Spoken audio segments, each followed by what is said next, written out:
현금 수지의 측정입니다. 현금 수지는 말 그대로 현금의 수입과 지출을 말하는데요. 현금 수지를 측정하는 이유는 나중에 배우게 되겠지만 투자 타당성 분석의 판단 근거가 되기 때문에 그렇습니다. 현금 수지의 측정 대상은 크게 두 가지인데요. 하나는 영업 현금 흐름이고요. 다른 하나는 매각 현금 흐름입니다. 여러분이 오피스텔 한 동을 구매해가지고 운영한다고 가정해 보세요. 그러면은 보유하고 있는 동안 현금의 수입과 지출이 있을 거예요. 임대료가 수입이 될 거이고 직원들 월급이나 유지수선 비용 이런 것들이 지출이 되겠죠. 이런 것들을 파악하는 것이 바로 영업 현금 흐름의 측정이에요. 그리고 언젠가는 그 오피스텔을 처분하는 날이 있겠죠. 그때 처분하는 경우에 현금 수지가 바로 매각 현금 흐름입니다. 매각 대금이 주요한 수입일 것이고요. 중개 수수료 같은 비용이 지출될 것입니다. 이 두 가지, 즉 영업 현금 흐름과 매각 현금 흐름을 알아보는 것이 현금 수지의 측정입니다. 먼저 영업 현금 흐름부터 알아볼게요. 보유하고 있는 동안의 현금 수지입니다. 여러분, 아래 이 편은 반드시 암기하셔야 됩니다. 투자론에서 가장 중요한 공식이기도 해요. 자, 단위당 예상 임대료에다가 임대 단위수를 곱하면은 가능 총 소득이 나옵니다. 여러분이 구매한 오피스텔의 방수가 10개예요. 그리고 각 방당 연간 임대료 수입이 500만 원이라고 하면은 가능 총 소득은 5천만 원이 되겠죠.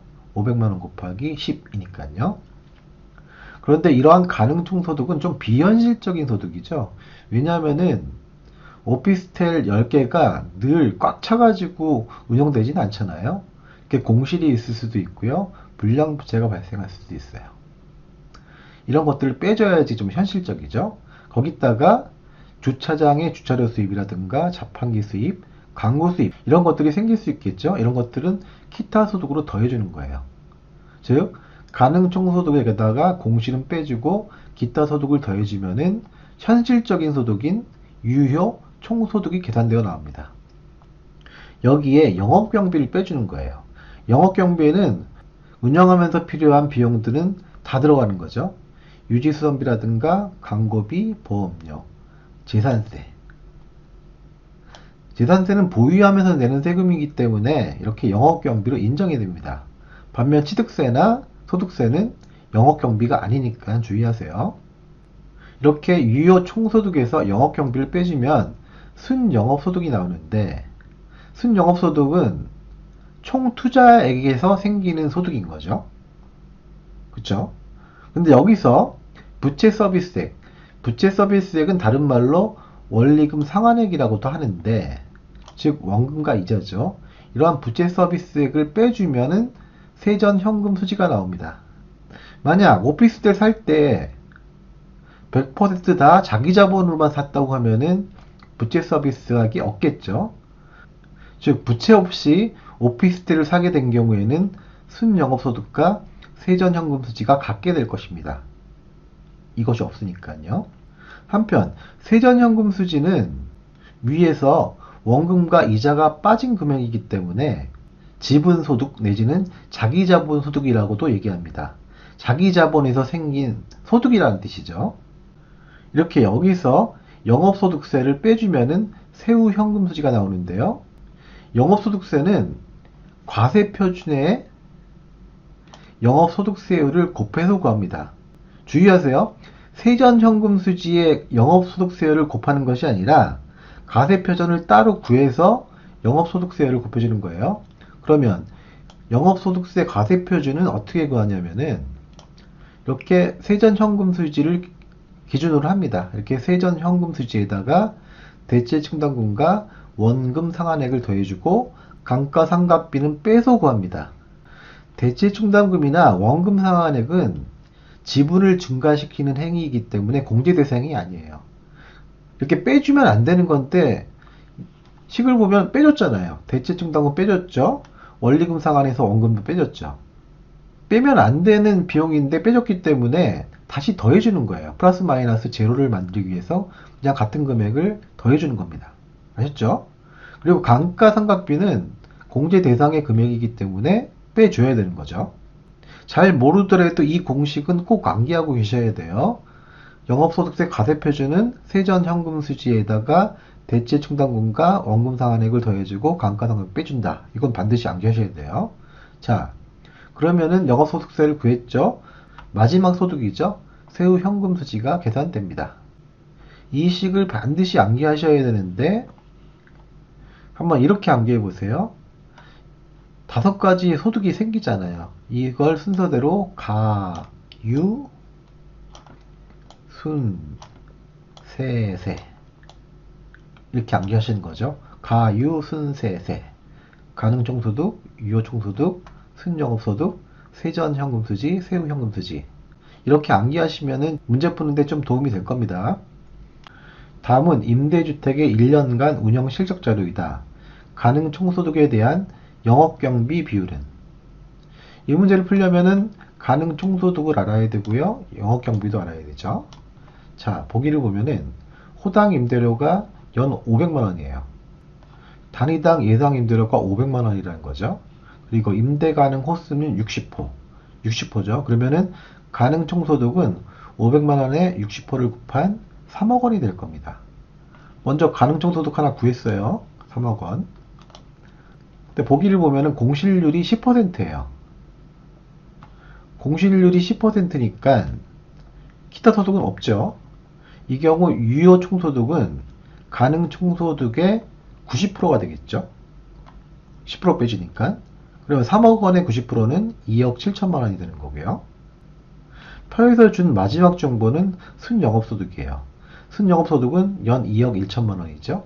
2억 1천만 원이기 때문에 영업경비는 2억 7천만 원에서 2억 1천만 원을 뺀 6천만 원이 되겠죠. 영업경비도 구했죠. 그러면은 가능총소득에 대한 영업경비 비율은 3억 원분의 6천만 원이 되겠죠. 그럼 5분의 1이니까 20%가 됩니다. A 부동산의 다음 1년간 소득 및 비용 명세서를 이용하여 순영업소득을 구하시오. 표를 보면 유효총소득이 1억 원이고요. 비용 명세가 이렇게 나와 있어요. 유효총소득이 1억 원이고 우리가 구하고자 하는 값이 순영업소득 이거기 때문에 결국 이 부분만 계산하면 되는 거네요. 즉 영업경비를 구해서 유효총소득 1억 원에서 빼주면은 우리는 순영업소득을 구할 수 있게 됩니다. 결국 이 문제는 비용 명세에서 비용이 아닌 것만 골라내면은 쉽게 풀 수 있는 거예요. 자, 유지관리비는 비용 맞고요. 화재보험료 비용이고요. 하지만 소득세는 비용이 아니라고 했잖아요. 소득세는 이때 빼주는 거죠. 그리고 수수료, 전기료 이런 것들 당연히 영업경비 맞고요. 재산세도 보유기간 중 내는 세금이기 때문에 영업경비라고 했어요. 그럼 부채서비스액은요? 부채서비스액은 순영업소득을 구한 다음에 세전현금수지를 구하기 위하여 차감하는 비용이었잖아요. 따라서 이 문제하고는 상관이 없죠. 자, 그러면 나머지 비용들 다 더해주면은 얼마죠? 4,800만 원이 나오는 거죠. 즉 영업경비가 4,800만 원이기 때문에 순영업소득은 1억 원에서 4,800만 원을 빼진 5,200만 원이 될 것입니다. 답은 4번이죠. 다음은 임대주택의 1년간 운영 실적에 관한 자료이다. 이와 관련하여 틀린 것은? 자, 표를 보면은 호당 임대료는 600만 원이고요. 임대 가능 호수는 40호요. 두 개를 곱해주면은 가능 총소득은 2억 4천만 원이 됩니다. 64, 24니까. 공실률이 10%니까 유효 총소득은 가능 총소득의 90%인 거죠. 2억 4천만 원의 90%는 2억 1,600만 원이고요. 운영비용, 즉 영업병비가 1,600만 원이에요. 유효 총소득 2억 1,600만 원에서 1,600만 원 빼주면은 순영업소득이 2억 원이 되는 거죠. 그리고 원리금 상환액이 바로 부채 서비스액이라고 했죠. 2억 원에서 부채 서비스액 9천만 원을 빼주면은 세전 현금 수지가 1억 1천만 원이 나옵니다. 그리고 영업소득세를 구해서 빼주면은 세후 현금 수지가 되는데 주의할 점은 영업소득세 구할 때 세전 현금 수지에다가 이 30% 곱하는 게 아니라고 했어요. 영업소득세는 과세표준을 이렇게 따로 구해야 됩니다. 자, 세전연금수지에 대체충당금과 원금 상환액을 더해주고 감가상각비는 빼주라고 했어요. 세전연금수지는 1억 1천만원 나왔고요. 대체충당금은 언급이 안 됐으니까 빵원이고요. 원금 상환액은 원리금 상환액에서 이자 빼준 게 원금이죠. 따라서 9천만원에서 2천만원 빼주면 7천만원. 이 7천만원이 원금인 거예요. 그리고 감가상각액은 1천만원 나와 있고요. 이걸 계산해주면은 영업소득세 과세표준은 1억 7천만원인 거고 1억 7천만원에 30%를 적용한 것이 바로 영업소득세 5,100만원입니다. 세전현금수지 1억 1천만원에서 영업소득세 5,100만원을 빼주면은 세후현금수지는 5,900만원이 됩니다. 자, 보기지문을 보면은 1번 유효총소득은 2억 1,600만원이다. 맞죠? 순영업소득은 2억 원이다. 맞죠? 세전현금수지는 1억 1천만원이다. 맞죠? 영업소득세는 5천만원이다. 아니죠. 영업소득세는 5,100만원입니다. 따라서 4번이 답이고요. 5번 볼까요? 세후현금수지는 5,900만원이다. 맞습니다. 이 공식만 머릿속에 들어있으면은 어떤 문제든 다 풀 수 있는 거예요. 다음은 매각현금 흐름입니다. 처분하는 경우에 현금수지죠. 오피스텔을 여러 해 동안 운영하다가 팔아버린 거예요. 이때 그 팔린 가격이 매도 가격이고요. 매도 가격에서 매도 경비, 즉 중개 수수료 기타 경비를 제하면은 순매도액이 됩니다. 그리고 오피스텔 살 때 부채를 끼고 산 경우 아직 갚지 않은 대출 잔액이 남아 있을 거 아니에요? 이것을 미상한 대출 잔액이라고 하고요. 원리금 상환액에다가 잔여 기간의 연금의 현가계 수를 곱해서 구합니다. 이렇게 미상한 대출 잔액을 빼주면은 세전 지급은 복귀액이 나오는 거고요. 여기에 자본이득세에 해당하는 양도소득세를 빼주면은 세후 지분 복귀액이 나오죠. 영업 현금 흐름보다는 좀 간편하죠. 다음 자료로 평가한 부동산의 가치는 표를 보면 임대 단위가 원룸 20개죠. 20호고요. 그 다음에 실당 예상 임대료는 연간 60만원, 60만원이면은 가능 총소득은 60만원 곱하기 20호니까 1200만원이죠. 그리고 공실 및 대손 손실이 가능 조소득, 즉 가능 총소득의 5%라고 했어요. 따라서 기타 소득은 없으니까 유효 총소득은 가능 총소득의 95%인 거죠. 1200만원에 95%를 곱해주면 1140만원이 나옵니다. 그리고 여기서 영업경비를 빼주면 되는데 여기서 이 중에서 영업경비 아닌 거를 제외하죠. 재산세는 영업경비 맞고요. 개인 업무비는 이런 것들은 경비 아니에요. 그리고 수선비, 관리비는 당연히 영업경비고요. 소유자 급여가 무슨 경비겠어요. 따라서 재산세, 수선비, 관리비만 더해주면은 140만원이죠. 140만원을 빼주면은 1000만원이 남죠. 순영업소득이 1000만원인 거예요. 그리고 5년 후 복귀가치, 이게 무슨 말이냐면은 원룸을 5년 후에 판 거예요. 팔았을 때의 매각 가치가 8억 원이라는 거죠. 그리고 두 가지 계수가 제시되어 있습니다. 이것을 정리해 보면은 크게 운영소득과 자본소득으로 접근할 수 있어요. 운영소득은 5년 동안 매년 1000만원의 순영업소득이 발생하잖아요. 이렇게. 그러면은 이 1000만원에다가 연금이잖아요. 똑같은 금액. 연금의 현가계수를 곱해가지고 현재 가치를, 이 부동산의 가치를 계산할 수 있을 겁니다. 1000만원의 연금의 현가계수 4.1을 곱하면은 4200만원이죠. 일단 4200만원을 구했어요. 그 다음에 5년 말에 팔아버렸잖아요. 8억 원에. 그런데 이 8억 원은 지금의 얼마에 해당하는지를 계산해야 될 거 아니에요. 이때는 8억 원이 일시불이니까 일시불의 현가계수를 곱해야 되죠. 이 8억 원에다가 일시불의 현가계수인 0.75를 곱하면은 6억 원이 나옵니다. 원룸의 물리적인 가격이 8억 원을 할인했더니만 6억 원이 된 거고요. 소득으로 부동산의 가치를 계산해 봤더니만 4200만원 나왔었잖아요. 따라서 6억 원과 4200만원을 더해주면은 6억 4200만원이 되는 거죠. 이 정도 문제만 풀 수 있으면은 어떤 문제가 나와도 다 풀 수 있는 겁니다. 여러 번 반복하세요.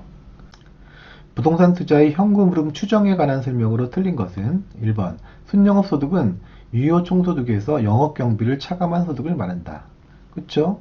순영업소득은 유효 총소득에서 영업경비 뺀 거 맞잖아요. 2번 영업경비는 부동산 운영과 직접 관련 있는 경비로 광고비, 전기세, 수선비가 이에 해당한다. 그쵸?